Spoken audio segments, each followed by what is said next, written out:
এই নির্বাচন আসতে গিয়ে আমার ভাই আবু সাইদ শাহাদাত বরণ করতে হয়েছে। এই দিন আসতে গিয়ে আমার ভাই মুগ্ধ শহীদ হয়েছে।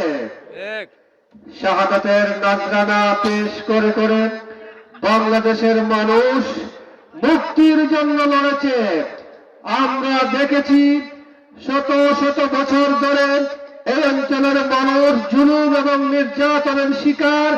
কখনো আমরা পতাকার জন্য লড়েছি, কখনো মানচিত্রের জন্য লড়েছি। লড়াই করতে করতে আমাদের অসংখ্য ভাই লক্ষ লক্ষ ভাইয়ের কুরবানির বিনিময়ে আমরা পেয়েছি লাল সবুজের পতাকা, আমরা পেয়েছি মানচিত্র। কিন্তু আমরা দেখেছি বারবার বারবার নির্বাচন আসে আর শুধু ক্ষমতার পরিবর্তন হয়, এদেশের খেটে খাওয়া মেহনতি মানুষের ভাগ্যের কোনো পরিবর্তন হয় নাই। বিশেষ করে 24 পরবর্তী সময়ে যখন আধিপত্যবাদীদের বিরুদ্ধে প্রতিবাদে সারা দেশ ফেটে উঠছিল, ঠিক তখনই আমার ভাই শহীদ উসমান হাদিকে মাথায় গুলি করে হত্যা করা হয়েছে। সম্মানিত ভাইরা, আমরা দেখেছি বাংলাদেশের সর্বত্র বিশেষ করে দুর্নীতি এত বেশি হয়েছে যে আজকে একজন খেটে খাওয়া মানুষ যখন সে ভূমির খাজনা দিতে ভূমি অফিসে যায়, তখন দেখা যায় 30 টাকার খাজনার ঘোষ 30,000 টাকা। শুধু তাই নয়, বিদেশ পাঠাইবার লাগে আমরা যখন বাচ্চান্তর পাসপোর্ট করতাম যাই, তখন দেখা যায় পাসপোর্ট অফিসও পাসপোর্টের ফি ডাবল দিয়েও পাসপোর্ট করা যায় না। সম্মানিত ভাইরা, বিশেষ করে বাংলাদেশকে এই দুর্নীতি মুক্ত করার জন্য আজকে বাংলাদেশের উলামায়ে কেরাম, দিনদার, দেশপ্রেমিক ইসলামী সংগঠন সহ সবাই ঐক্যবদ্ধ হয়ে 11 দল গঠন করেছেন। তাদের সকলের আশা বাংলাদেশ পৃথিবীর একমাত্র দেশ যেখানে এই সময়গুলোতে কোরআনের জন্য সারা রাত মেহনতি মানুষ বসে থাকেন কোরআনের আলোচনার জন্য। উলামায়ে কেরাম সিদ্ধান্ত নিয়েছেন, আমরা দেখেছি বিগত বছরগুলোতে জাতীয় সংসদে গান বাজনার নামে ইসলাম বিরোধী কার্যক্রম চালু ছিল। আগামী সংসদে উলামায়ে কেরামকে সংসদে প্রেরণের মাধ্যমে কোরআনের আওয়াজকে সংসদ পর্যন্ত ছড়িয়ে দেওয়ার উদ্যোগ নেওয়া হয়েছে। যদি আগামী 12 তারিখে উলামায়ে কেরামের প্রতীক, ঐক্যের প্রতীক, মেহনতি মানুষের প্রতীক রিকশা মার্কায় যদি আমরা ভোট দেই, তাহলে আগামী দিনের বাংলাদেশ হবে ইনসাফের বাংলাদেশ। বাংলাদেশ হবে দুর্নীতিবাদ চাঁদাবাজদের বিরুদ্ধে সুন্দর একটি আধুনিক বাংলাদেশ।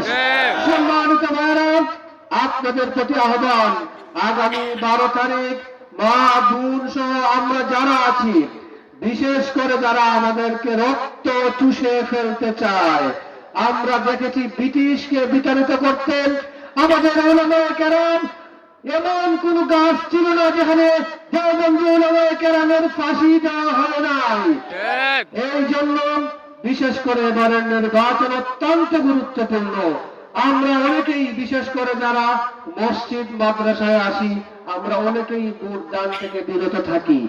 কিন্তু এবারের নির্বাচন হচ্ছে হক এবং বাতিলের লড়াই, বিশেষ করে চাঁদাবাজদের বিতাড়িত করার লড়াইয়ে আপনাদের সকলের দৃষ্টি আকর্ষণ করছি।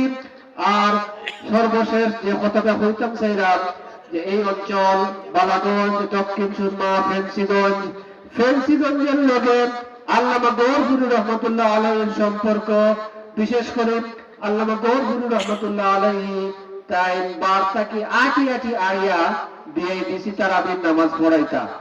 আর আজ থেকে প্রায় 55 বছর পূর্বে তাই এই অঞ্চল আটি সংসদ নির্বাচন করছেন।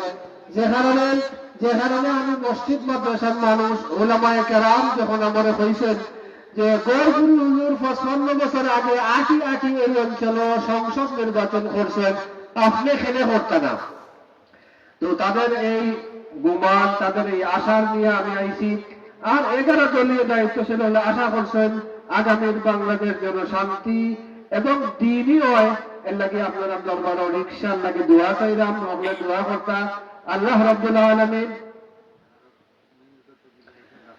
এখানে আসার পথে আমি যে রাস্তাঘাট দেখেছি, বিশেষ করে আমাদের এই অঞ্চল সিলেটের শহরের একেবারে পাশাপাশি, একেবারে কাছের একটি অঞ্চল, কিন্তু যেভাবে এটি আধুনিক উন্নত হওয়ার কথা ছিল তার চিঠে ফুটেও এখানে নেই।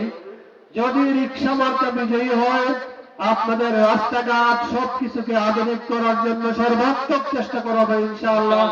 আল্লাহ রাব্বুল আলামিন আমাদেরকে দ্বীনের জন্য বাংলার সবুজ চত্বরে কুরানি সমাজ ব্যবস্থা কায়েমের জন্য কবুল করুন। আমিন ওয়া আখিরু দাওয়ানা আলহামদুলিল্লাহি রাব্বিল